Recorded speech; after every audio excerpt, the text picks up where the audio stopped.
você. Olá você que assiste os nossos vídeos do canal Estudos Espíritas SEAB Divulgação. Costumeiramente, nós estamos aqui porque na quarta-feira próxima passada, dia 18 de fevereiro, nós tivemos um problema técnico, que impediu a filmagem do nosso estudo, e de lá para cá tivemos algumas intercorrências que não nos permitiram colocar o estudo no canal. Entretanto, agora vamos tentar fazer de uma forma talvez até um pouco reduzida, mas para que não quebre a sequência dos estudos, dado que o livro que vem sendo estudado vem sendo semanalmente abordado as questões em sequência, e para isso nós vamos continuar. Então, para que não haja quebra de continuidade, nós vamos fazer o estudo aqui de uma maneira diferente, mas que deve talvez, digamos assim, satisfazer a questão da continuidade. Então vamos dar início ao nosso estudo em instantes. Bom, vamos então ao nosso estudo, tentando fazer o mais próximo possível do que foi feito na Casa Espírita na data do dia 18 de 2 de 26. Então nós estávamos comentando a segunda parte, meditação, o livro é Consciência e Mediunidade, os que estão acompanhando já sabem, e a segunda parte é constituída dos itens 2.1 e 2.2, e o item 2.2 é constituído de 2.2.1, 2.2.2, 2.2.3, e nós hoje vamos fazer o item 2.2.1, consciência. Bom, como toda vez nós fazemos na Casa Espírita, hoje está aí fazendo parte dos nossos slides, aquele quadrinho que nós sempre usamos, mostrando a evolução do número de inscrições e do número de vídeos. Então nós tínhamos 231 inscritos, passamos para 243 inscritos, eram 347 vídeos, são agora 369, porque atualmente, depois desse de hoje, já tem mais um. Em seguida, nós passamos a anunciar a palestra do próximo dia 14/3 do nosso irmão Dr. Eliseu Bartosz, que é o Espiritismo na Transição Planetária. E, dando sequência, nós vamos para o estudo propriamente dito. O nosso título é Consciência. Eu achei essa figura bastante interessante, porque quando a gente fala em consciência, a gente tem a ideia que o Espiritismo nos traz, é uma tomada de consciência, é uma reforma, é uma construção. A nossa consciência está em construção, desde os primórdios, como o Heresia havia falado na semana anterior, e até tocou na palestra da nossa irmã Lucilena Galvão, que fala sobre isso, está no YouTube, que fala do despertar dessa consciência, que vem desde que o ser humano ainda não havia atingido o estágio humano. E essa consciência ela vai se construindo. Nesse ponto, nós utilizamos 2 videozinhos. O primeiro a gente não vai usar, porque não vai passar aqui, porque quando a gente passou ele na casa espírita, nos ocorreu que realmente o YouTube não ia deixar passar. Eu vou explicar, é esse aqui, onde vocês estão vendo a mãozinha aqui apontando, e se eu abrisse, ia aparecer a abertura da série The Chosen. E por que eu coloquei esse vídeo aí? É que para o despertar de nossa consciência, né, que vem milênios e milênios, em dado momento, o próprio Cristo veio à Terra, né, trazendo a Boa Nova, que é um despertamento da consciência de todos nós. E nessa abertura eu achei muito significativo, quem está acompanhando, quem acompanhou a série, lembra que na abertura vão todos os peixinhos cinza nadando em uma direção, de repente aparece um peixinho azul nadando na direção contrária, dado momento outro peixinho acompanha aquele e também fica azul, e assim vai, eles vão voltando alguns, e no final da abertura nós temos uma parte de peixe maior ainda acinzentado, girando no mesmo sentido inicial, e já uma grande parte de peixinhos azuis nadando no sentido contrário. O que nos remete o quê? A passagem do Cristo foi despertando as consciências de muitos de nós.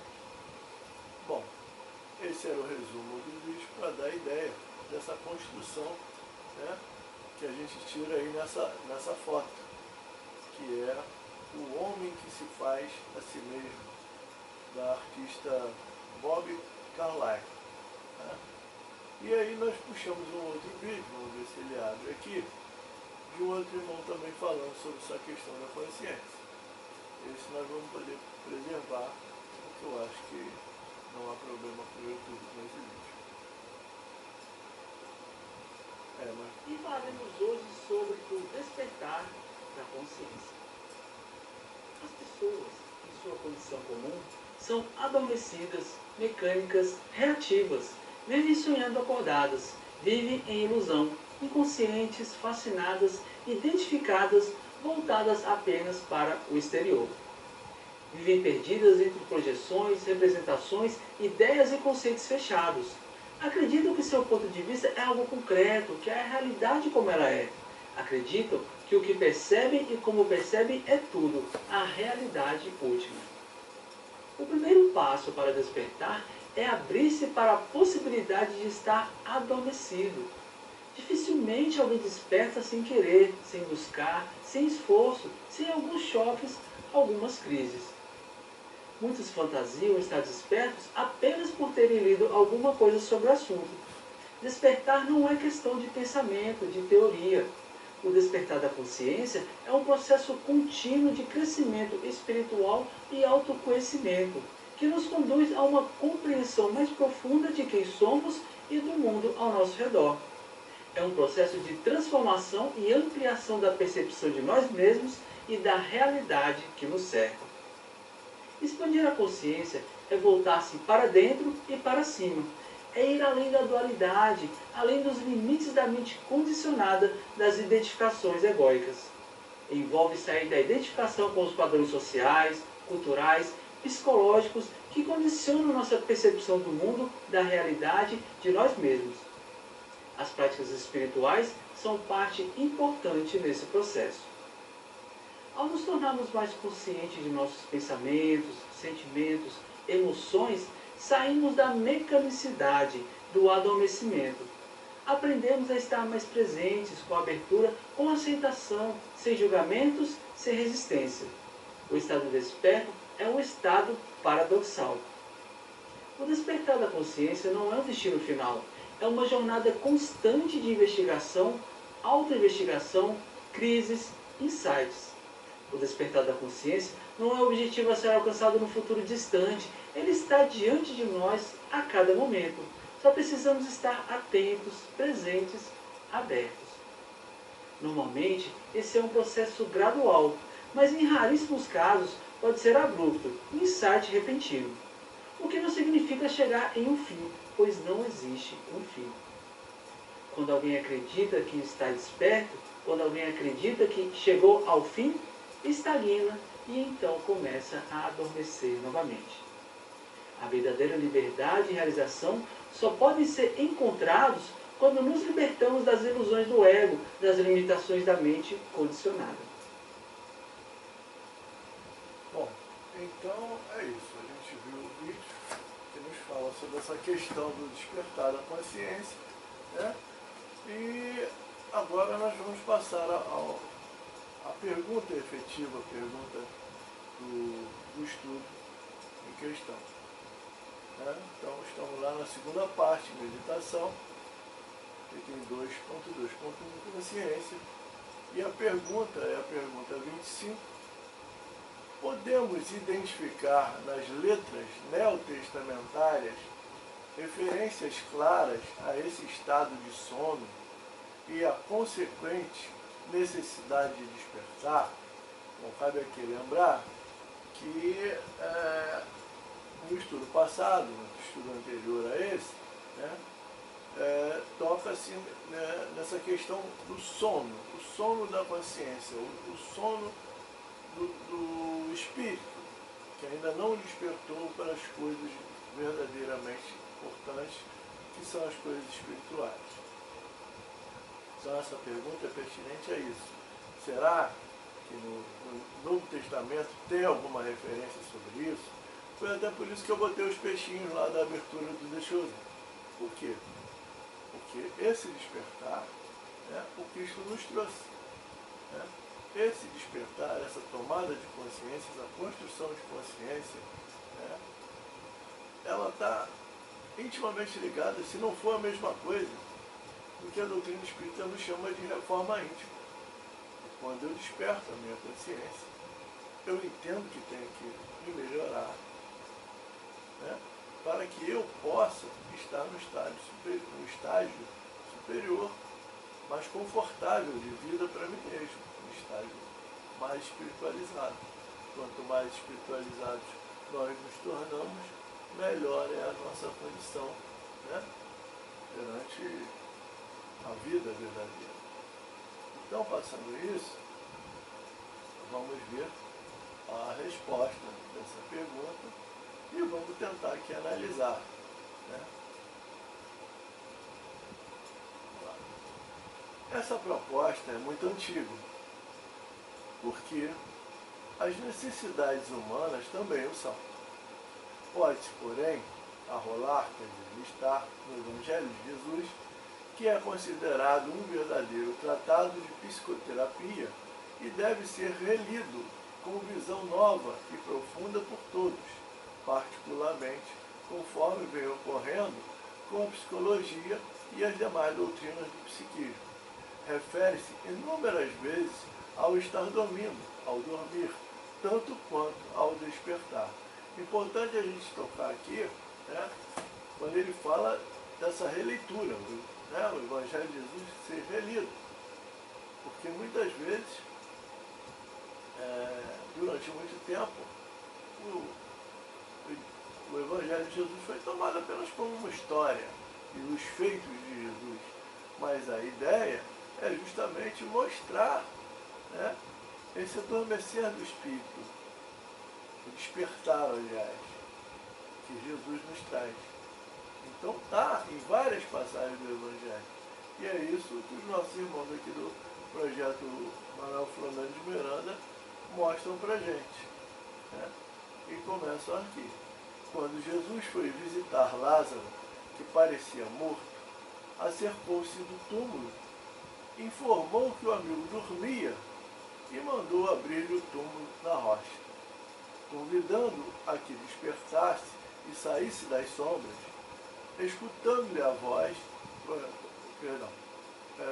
saísse das sombras, escutando-lhe a voz que ressoou na acústica da alma, o cataléptico despertou e retomou a consciência, vindo para fora do sepulcro, sem a necessidade de qualquer milagre. Jesus percebera que a morte não lhe arrebatara o espírito, nem rompera os liames vigorosos do espírito. Portanto, estava vivo ainda, porém dormindo. Né? E esse dormindo aqui é um dormir da catalepsia. Né? Porque na realidade, para as coisas do espírito, Lázaro já fazia parte daqueles peixinhos que estavam nadando contra a maioria. Lázaro já era, né, alguém que tinha sido desperto por Jesus. Né? Então Jesus, como não perde a oportunidade, ele mostra em todos os acontecimentos, né, essa questão. Vamos em frente. Tratava-se de um sono orgânico provocado pela catalepsia, porque Lázaro já houvera despertado para a realidade. A gente bota grifado aí, sublinhado, que era a questão de todos aqueles que já estavam seguindo Jesus, de alguma forma já estavam despertando. Uns no estágio mais avançado, ou no estágio ainda meio sonolento, mas já estavam, né, despertos para a realidade, que havia uma coisa maior do que a vida terrena, que havia a necessidade de se procurar melhorar, né, para buscar o reino dos céus. Razão pela qual ele pôde ouvir o chamado de retorno. Isso está em João, capítulo 11, versículo 11. Seguindo as pegadas de Jesus, o apóstolo Paulo repetiu a proposta do despertamento inúmeras vezes, em situações diferenciadas, de acordo com o estado de adormecimento em que se encontravam os seus ouvintes ou interessados na sua mensagem. É isso que eu acabei de falar, o estado de adormecimento. Alguns ainda estavam no adormecimento muito profundo, e hoje em dia a gente encontra, né, pessoas nesse estágio de adormecimento muito profundo. São as pessoas extremamente materialistas, que acham que não há nada depois dessa vida aqui, que não há nada mais importante do que comer, dormir, reproduzir, né? Aproveitar os amados prazeres da carne e enriquecer e tudo mais, sem levar em conta, né, que a vida continua e que é necessário buscar o aprendizado das coisas futuras para que não se fique depois perdido, né, no mundo dos espíritos sem saber o que faz quando chegar a hora da nossa passagem para lá. Seguindo, numa carta que dirigiu aos Romanos, conforme capítulo 13, no seu versículo 11, depois de algumas considerações, escreveu o desbravador da gente, ou seja, Paulo, né? Digo isto porque sabeis o tempo que já é hora de vos despertardes do sono. Né? Então, Paulo chama também a atenção. Né? E a gente está tratando aqui dos pontos. A pergunta foi se esse despertar da consciência, esse sono moral, né?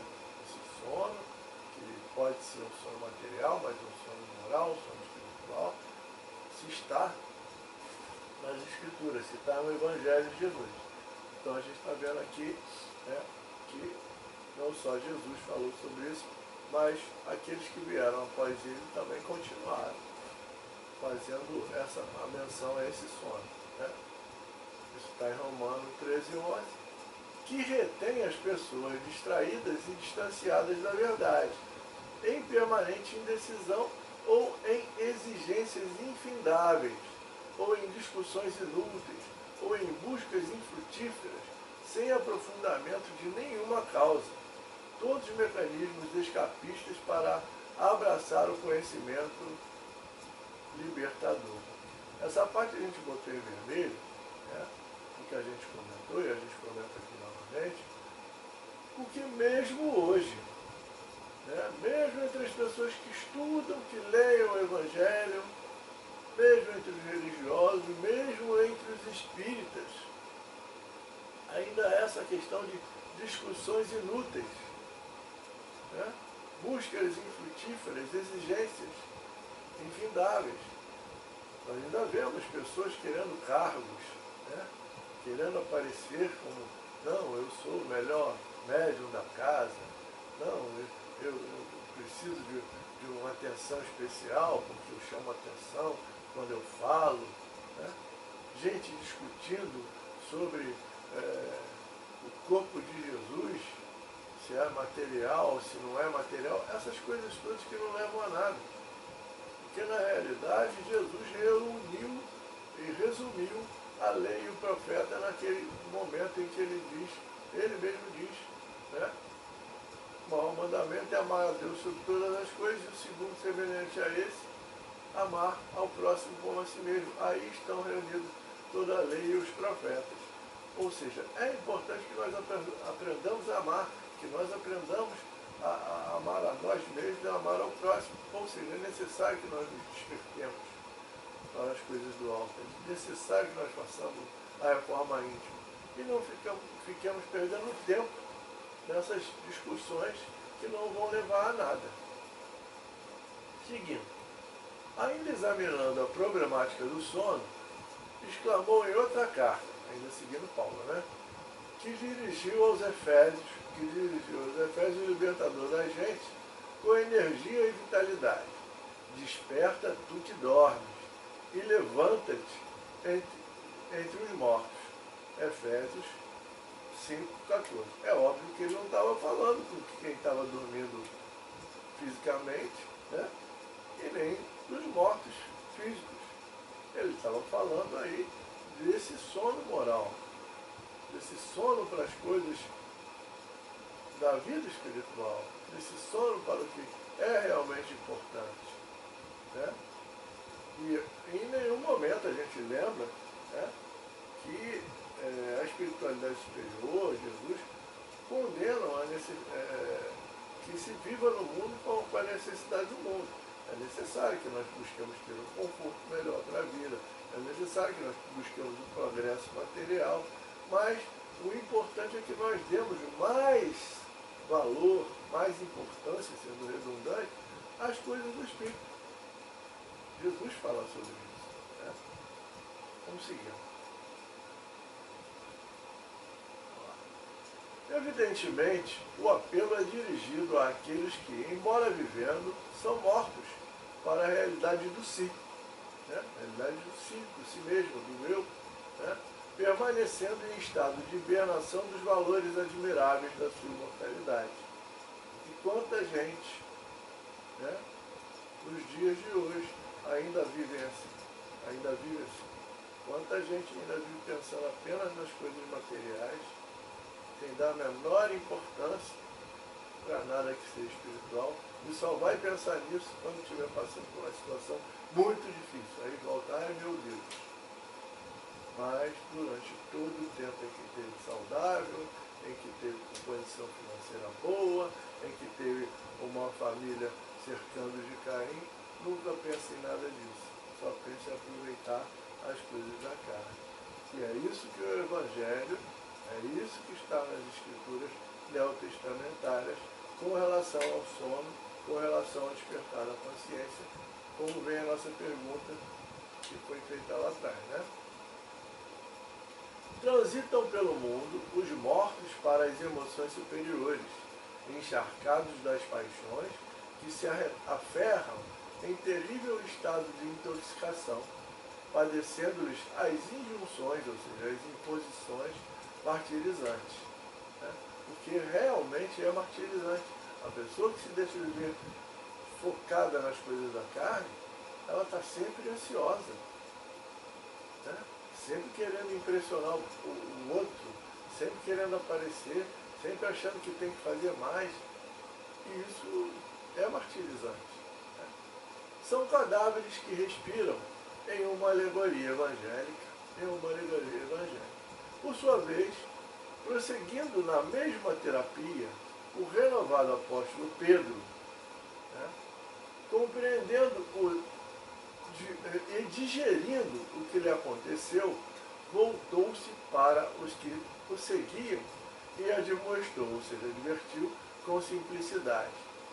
Tenho por justo, enquanto estou neste tabernáculo, né, tabernáculo é o local do templo, onde ficava a Arca da Aliança, ou digamos um local mais reservado do templo, que a gente vai poder entender como sendo, nas palavras de Pedro aí, o nosso próprio rio, aqui, o nosso próprio corpo, nós estamos no corpo e devemos aproveitar. É isso que a gente vai inferir das palavras de Pedro aí mais à frente. Despertar-vos com recordações. Isso está em Pedro, na segunda epístola de Pedro, capítulo 1, versículo 13.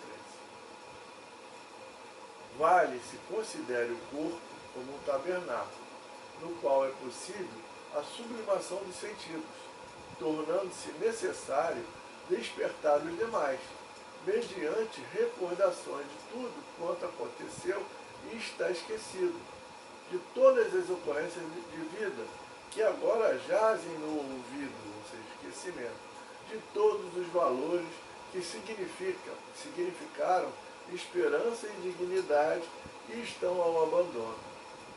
Mediante esse volver a viver, o recordar, é possível um saudável despertar e um tranquilo viver.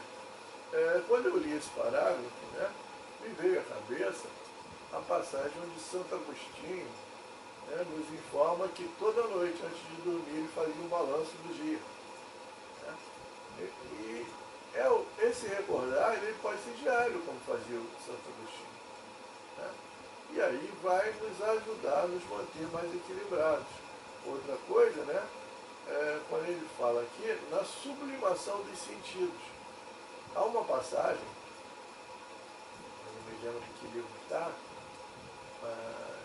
onde alguém pergunta ao Chico sobre as necessidades dele, porque ele foi, digamos assim, entre aspas, sequestrado para o trabalho espírita. Emmanuel diz a ele em determinado momento, a gente vê até no filme lá, na vida dele, que Emmanuel diz a ele em determinado momento que ele tem que fazer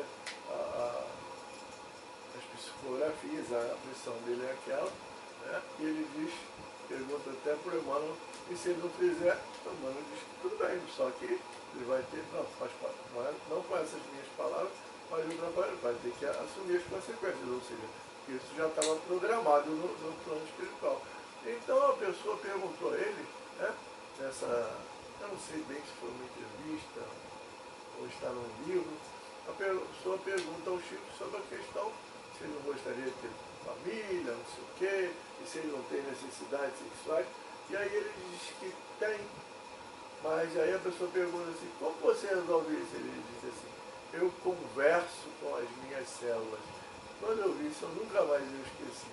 Quer dizer, é essa questão aqui, da sublimação dos sentidos, que faz com que os seus sentidos mais materializados, mais focando-se na responsabilidade, no desejo de crescer, você pode controlar as suas vontades, em todo e qualquer âmbito em que se possa pensar. Não há arrastamentos invencíveis. Examinando-se imparcialmente essas propostas de despertamento, compreende-se que o problema é urgente.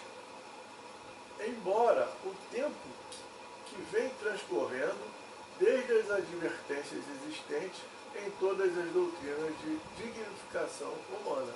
E é realmente urgente. O planeta está aí. As portas da transformação, da regeneração, as notícias que nos chegam, é que nem todos vão conseguir acompanhar o planeta, então urge. Como diria aquele personagem, Giovanni Broca, ruge. A necessidade de nós buscarmos fazer essa tomada de consciência, de nós buscarmos fazer essa nossa reforma íntima. Ninguém vai fazer isso por nós. Isso é individual. Isso é de cada um. É o esforço. Como eu disse ainda agora, não há arrastamentos invencíveis.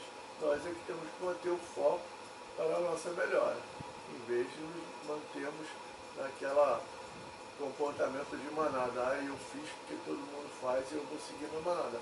Não, a gente tem que ter a coragem de ser aquele peixinho que vira, ao contrário, na corrente e vai seguindo o primeiro peixe azul que apareceu ali. No caso, a gente pode tomar como o Cristo, né? Ó. Chama, porém, a atenção a própria experiência de Pedro nos momentos que antecederam a traição do amigo. Nota aí que eu botei traição do amigo em letras maiores. E a inovildável tragédia do Calvário, sendo advertido carinhosamente: esta noite, antes de o galo cantar 3 vezes, me negarás. Né? 3 vezes me negarás. Isso está em Mateus, capítulo 26, versículo 34. Pronunciando-lhe a defecção, ou seja, a deserção, por isso que ele fala em traição ali, né? Pedro desertou, né? Negou ele, por estar ainda adormecido para a grandiosidade do comportamento junto ao benfeitor, quando fosse convidado no testemunho, que é sempre prova de maioridade psicológica e existencial. Então, a gente bota ali traição do amigo em letra maiúscula, porque me veio a ideia de que, assim, todo mundo fala quem traiu Cristo foi Judas.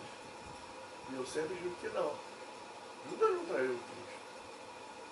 Judas, na realidade, o que ele queria era que o Cristo tomasse conta de toda aquela situação. Ele entendia que o Cristo tinha poder para isso e ele foi lá e arrumou toda aquela situação achando que Jesus ia se revoltar na hora H e ia tomar o poder, né?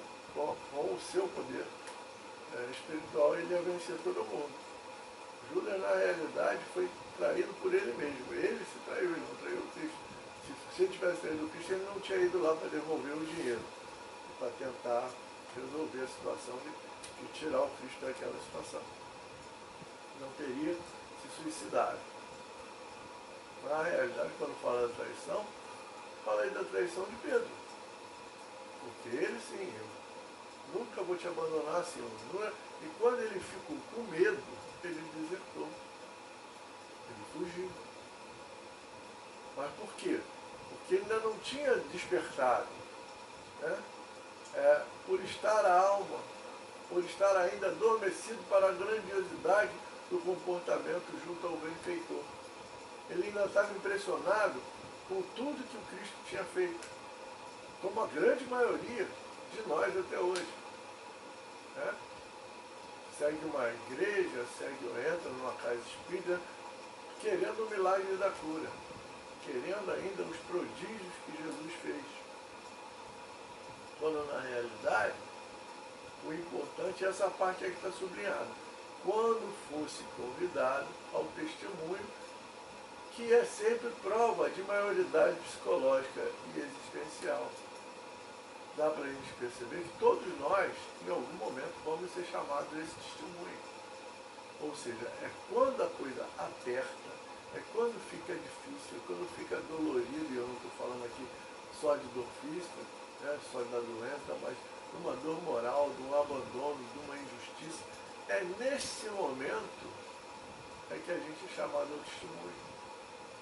É nesse momento em que a gente é chamado a mostrar o entendimento que a gente tem dos ensinamentos do Cristo, de segui-lo como caminho, verdade e vida.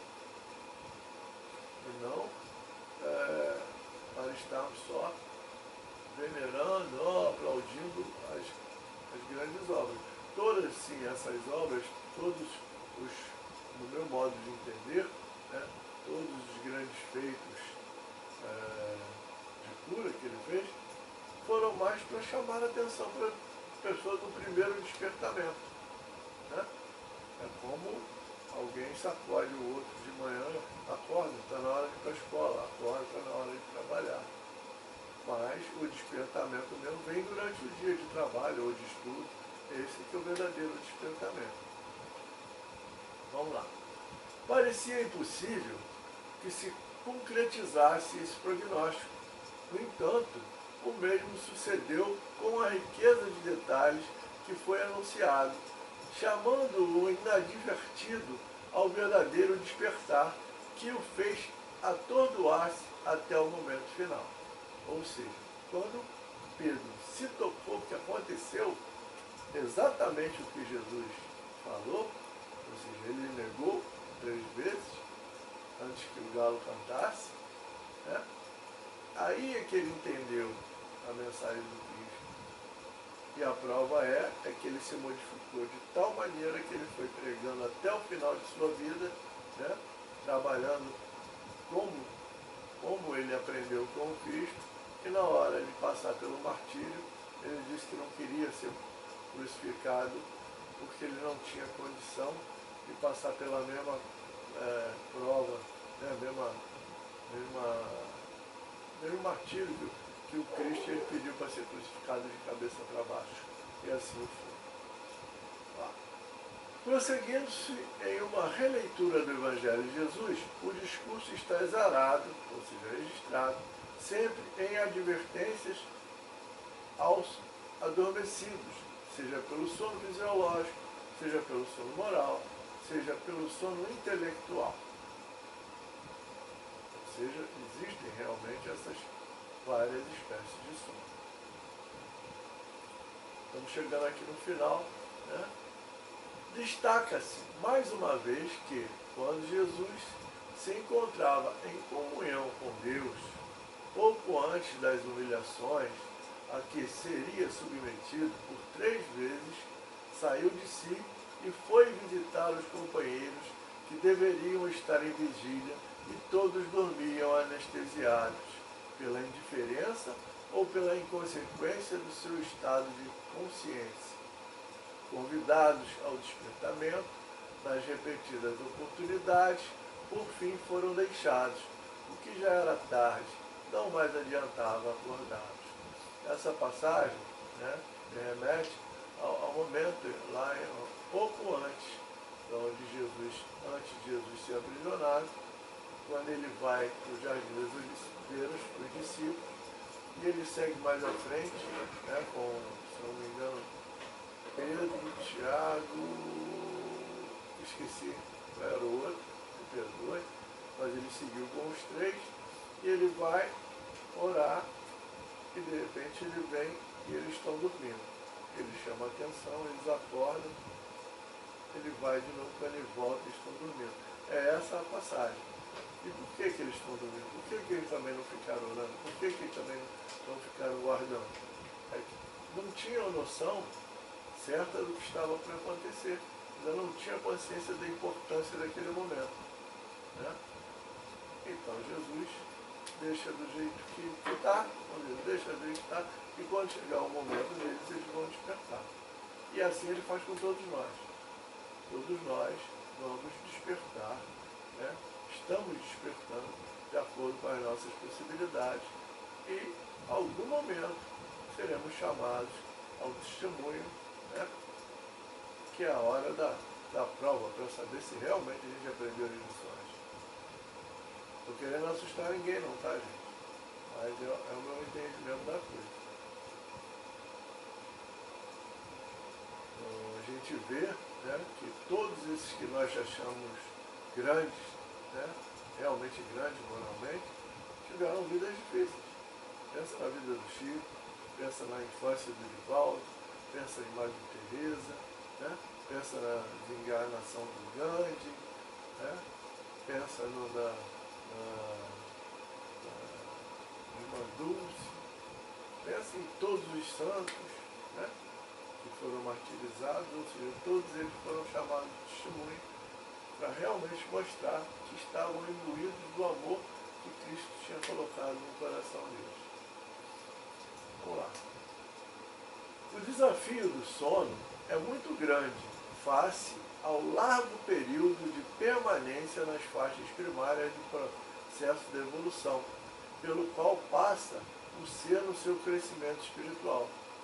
É disso que falou naquele estudo que o Eliezer chamou a atenção, né, que está lá no YouTube, da Lucilena Galvão. São muitos e muitos muitas e muitas encarnações, séculos e séculos, milênios e milênios, nessa questão do viver só para comer, dormir e procriar, né? Só os prazeres da carne. Agora nós estamos começando a despertar. E esse despertar, por enquanto, ainda é muito lento. Mas Jesus entende isso. Deus, né, nosso Pai, entende isso. E Jesus, que é o nosso governador, nosso mestre, é o representante de Deus aqui na Terra para todos nós, ele também entende isso. Ele sabe que cada um tem seu tempo. E que, enfim, nós vamos ter toda a eternidade pela frente, né? Agora, cabe a nós nos esforçarmos para crescer o mais rápido possível. E quanto mais rápido nós conseguimos crescer, mais felizes seremos, mais rápido e por menos sofrimento, menos dores teremos que passar. O inconsciente está no comando das sensações e das emoções, né? Até hoje é assim. Quem comanda mesmo o inconsciente, deixando pouco espaço para a consciência, a lucidez dos atos. Não obstante, quando Jesus informou a Pedro sobre a negação e o cantar do galo, pôde-se inferir que o inconsciente estava representado.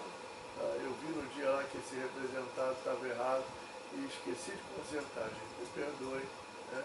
É representado, esse P maiúsculo aqui, ó, não existe, é um P minúsculo, a palavra é representado, tinha que ter o tracinho aqui, tá?